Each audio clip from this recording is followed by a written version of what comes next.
आज का हमारा टॉपिक है स्वतंत्र सम्मति, फ्री कंसेंट।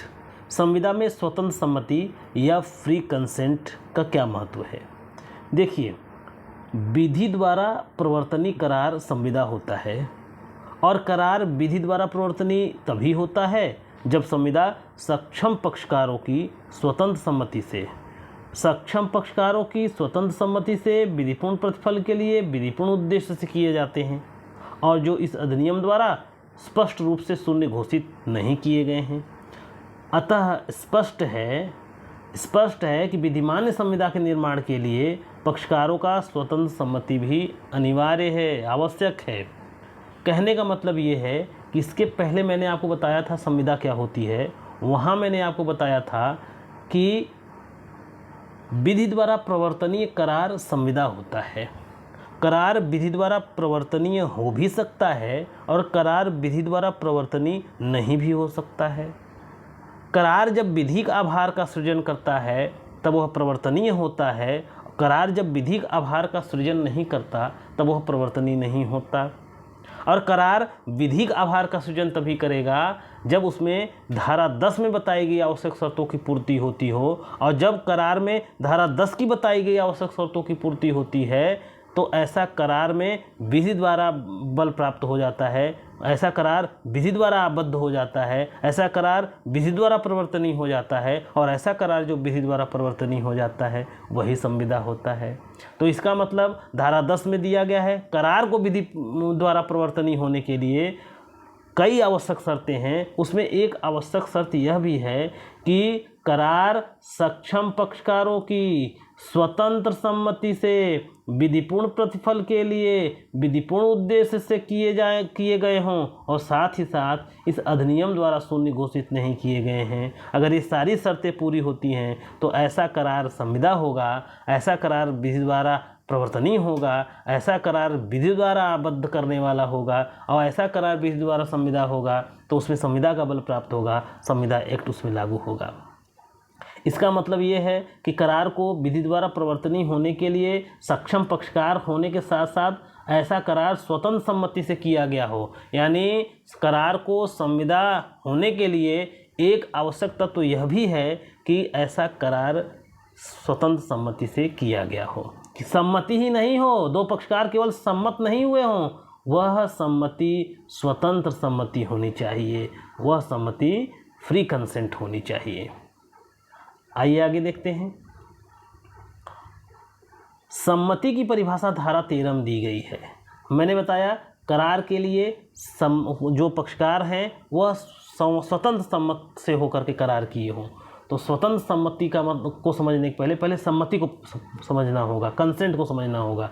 देखिए, सम्मति की परिभाषा धारा 13 में दी गई है, जिसके अनुसार जब दो या दो से अधिक व्यक्ति एक ही बात पर एक ही भाव में करार करते हैं तो कहा जाता है कि वे सम्मत हुए हैं।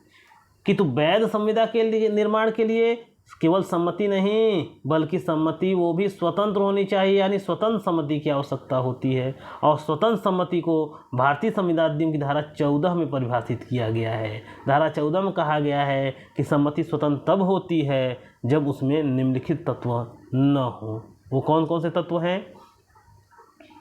यदि किसी सम्मति में धारा 15 में परिभाषित प्रपीड़न नहीं है, धारा 16 में परिभाषित असम्यक असर नहीं है, धारा 17 में परिभाषित कपट नहीं है, धारा 18 में परिभाषित दुर्व्यपदेशन नहीं है, या वह सम्मति धारा 20, 21, 22 के उपबंधों के अधीन भूल से नहीं प्राप्त की गई है, तो ऐसी सम्मति स्वतंत्र सम्मति होती है। ऐसी सम्मति जो प्रपीड़न से प्राप्त की गई है, ऐसी सम्मति जो असम्यक असर से प्राप्त की गई है, ऐसी सम्मति जो कपट से प्राप्त की गई है, ऐसी सम्मति जो दुर्व्यपदेशन से प्राप्त की गई है, या ऐसी सम्मति जो भूल से प्राप्त की गई है, ऐसी सम्मति स्वतंत्र नहीं रह जाती है। और वह स्वतंत्र सम्मति नहीं रह जाती तो अगर बिना स्वतंत्र सम्मति के कोई संविदा कर लिया गया है तो उसका क्या परिणाम होगा, आइए इसको भी देख लेते हैं।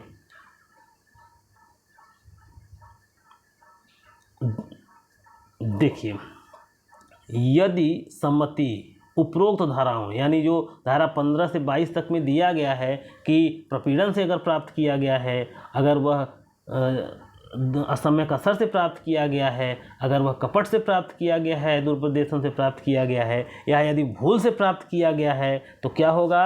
यदि सम्मति इन प्रकार से दोषों से युक्त होती है तो वह स्वतंत्र नहीं रह जाती, और उस पक्षकार के विकल्प पर जिसकी सम्मति इस प्रकार प्राप्त की गई है उसके विकल्प पर शून्य करनी होती है। कहने का मतलब, यदि किसी पक्षकार की सम्मति संविदा के लिए प्रपीड़न द्वारा प्राप्त की गई है, असम्यक असर द्वारा प्राप्त की गई है, दुर्विदेशन द्वारा प्राप्त की गई है, कपट द्वारा प्राप्त की गई है, या भूल द्वारा प्राप्त की गई है, उस व्यक्ति के विकल्प पर शून्य करनी होती है। वह न्यायालय में चाहे तो जा करके ऐसी संविदा को शून्य घोषित करा सकता है। तो और जब तक उस पक्षकार द्वारा ऐसी संविदा शून्यकरणी नहीं करा दी जाती तब तक वह वैध बनी रहती है।